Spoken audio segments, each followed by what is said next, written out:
ये आजकल की महिलाएं हैं जो अपने पति को मरवाने के लिए हनीमून के बहाने मेघालय तक ले गई और वहां ले जाने के बाद उसको 2 टुकड़ों में करवा दिया गया। बताया जा रहा है कि पहले उसके पीछे वाले भाग पर कुल्हाड़ी यानी कि जिससे पेड़ काटा जाता है उस कुल्हाड़ी से वार किया गया और उसके बाद उसके सर पर उसका धड़ काट कर अलग कर दिया गया।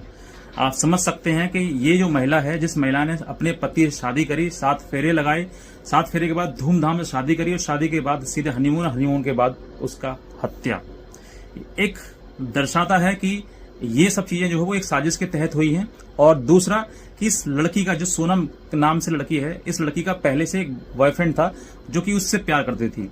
अगर तुम उससे प्यार करती थी तो उससे शादी क्यों करी? राजा की ऐसी क्या गलती थी जिसको तुमने इतना बुरी तरीके से दर्दनाक मौत दी? अगर तुमने 7 फेरे उसके साथ में लिए थे, उन 7 फेरों का क्या मतलब था? क्या किसी की जान लेना आपके लिए मतलब था? और अगर आप किसी और से प्रेम करती थी तो क्या तुम्हारे साथ जबरन शादी की गई थी? क्या तुम बच्ची थी जो तुम्हारे साथ जबरन शादी की गई? और तो अगर तुम्हारे साथ जबरन शादी की गई थी तो किसी दूसरे व्यक्ति की तुम्हें जान लेने का क्या अधिकार है? ये दर्शाता है कि ये महिलाएं जो महिला इसने इस तरीके की हत्या की है, इस महिला ने बाकी सब समाज में, पूरे समाज में एक ऐसा माहौल पैदा कर दिया कि लड़कों के मन में डर और महिलाओं को लज्जित कर दिया है कि हर महिला को इसी नजर से देखा जाए कि कहीं ना कहीं ये भी मृत्यु का कारण न बन जाए। क्योंकि आज के टाइम में इस तरीके की घटना होना और होने के बाद इस तरीके से उसका दर्दनाक मृत्यु देना, कहते ना, अगर आपका पति वो ना हो और अगर आपके साथ में उसने सिर्फ फेरे लिए हों या फिर आप सिर्फ उसको जानते भी हो या फिर ना जानते हो ना, तब भी आप उसको इतनी दर्दनाक मौत नहीं दे सकते हो।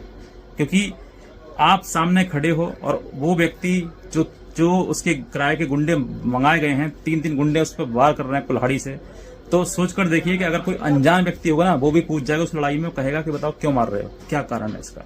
लेकिन यहाँ पर वो महिला उसको देखती रही। वो पत्नी थी, लेकिन पत्नी के नाम पर पत्नी नहीं है, पत्नी के नाम पर कलंक थी, जिसने की जो कि बार बार उसको मतलब मरवा रही है और वहां देख रही है और देखने के बाद मरवा के उसको खाई में फेंक दिया और उसके बाद फिर